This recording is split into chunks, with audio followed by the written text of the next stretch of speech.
Hi children, last class we studied what make India a federal country.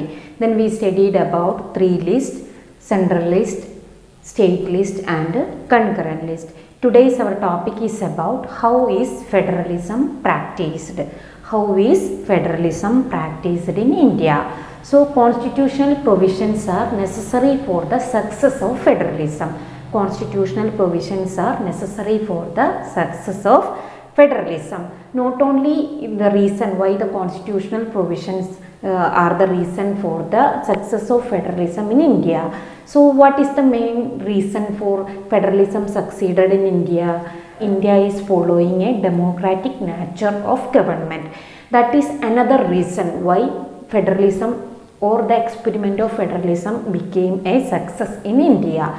Now we are going to study about how federalism is practiced in India. First one, linguistic states. Linguistic states. So you know children, creation of linguistic state was the first major test of democratic politics in our country, or the creation of linguistic state. It was the first and major test for democratic politics in our country. After 1947, you know children, India became independent after 1947. So if we are checking the political map of India after 1947, we can find out that many old states, many changes happened in our political map. Many old states vanished, many created areas, boundaries and names of many states have been changed. So that is the case of political map of India if we are checking after 1947 onwards. So you know children, in 1947 ma'am already told you India became independence.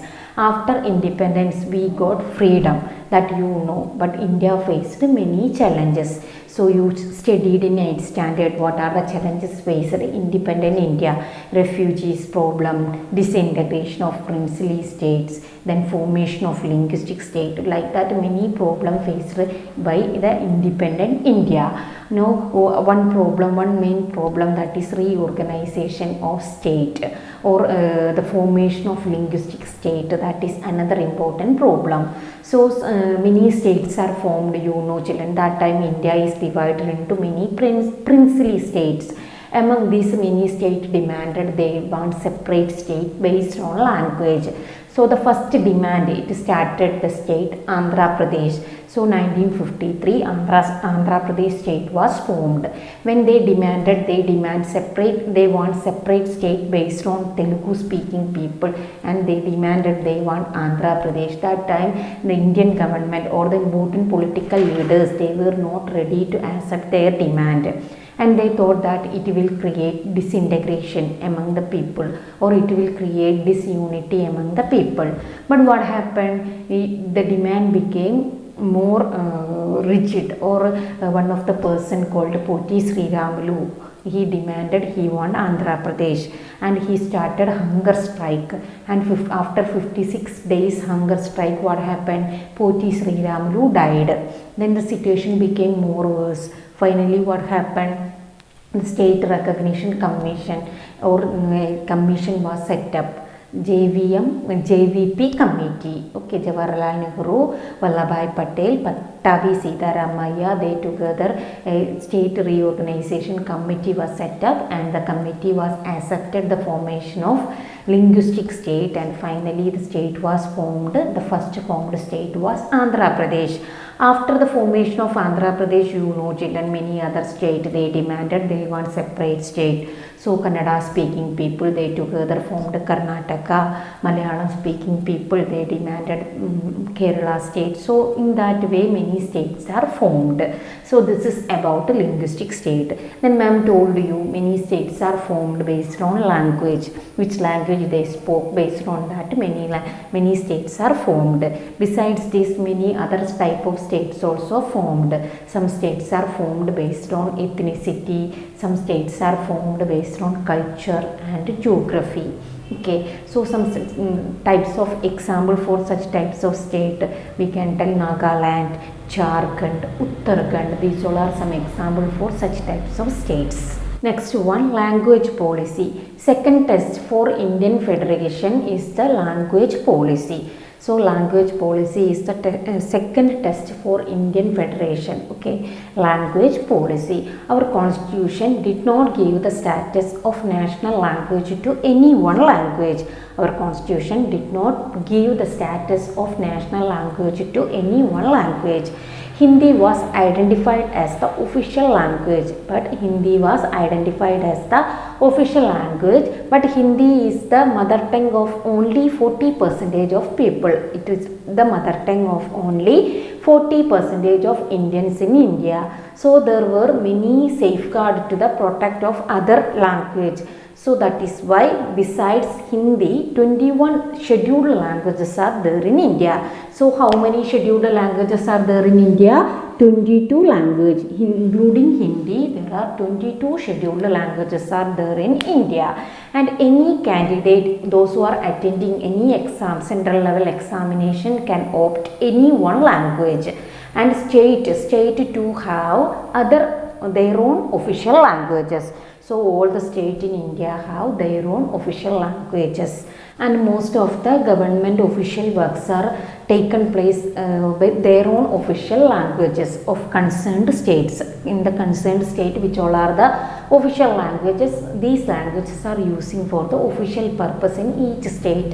Then we are going to recall about Sri Lanka. First chapter we studied in Sri Lanka. They imposed Sinhala language as the national language all over Sri Lanka. In the same way in India, Indian leaders also took an attitude. They also took an attitude to adopt Hindi as the language all over India and spreading the language, Hindi language all over India. And according to our constitution, the use of English language for official purpose was stopped in 1965. That the decision they took.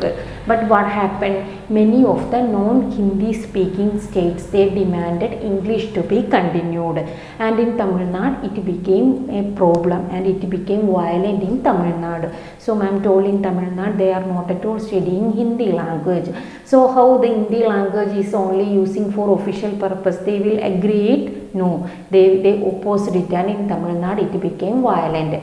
And finally the central government responded by agreeing both this language, English and Hindi language, for official purpose. So this is mainly about language policy in India. So don't forget, there are 22 recognized or scheduled languages recognized by the Constitution of India.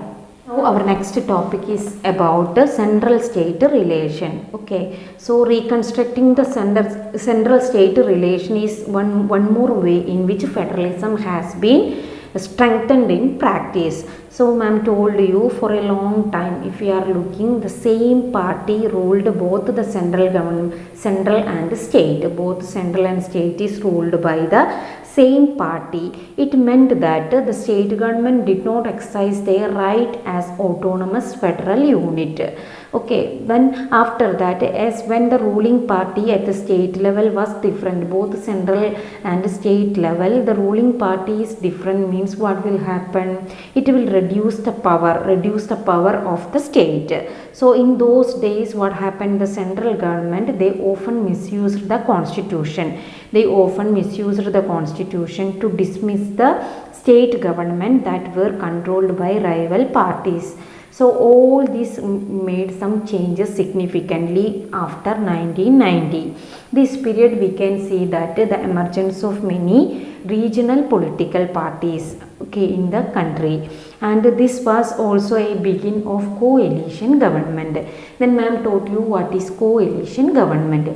Co-alition government means in the Lok Sabha election, if no party will get a clear majority, or no Lok Sabha or any party election, if no party will get a clear majority, then what will happen? All the important parties in the country will decide to share the power, or they will make an alliance and they form a government. Such type of governments are known as coalition government.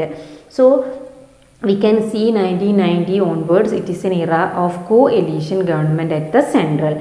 If no single party got the clear majority in the Lok Sabha, the major national parties had to enter into an alliance with many parties including several regional parties to form a government at center. This led to a new culture of power sharing and respect for the autonomy of state government, and this trend was accepted or supported by the judgment of Supreme Court, and that made difficult for the central government to dismiss the state government in an arbitrary manner. And federal power sharing is more effective today than it was in the early years after the constitution came into force. So ma'am told you constitution came into adopted after 1950. So what happened? So this type of federal system means one of the feature of our constitution was federalism. So after the formation of constitution, the federal form of power sharing became more effective. Okay, so children, today we mainly studied what we mainly learned today, how federalism is practiced in India. 3 points you have to remember. One is linguistic status, second one language policy, third one central state relation. I think today's topic is clear to you. If you have any doubt, ask me. We will meet in the next class.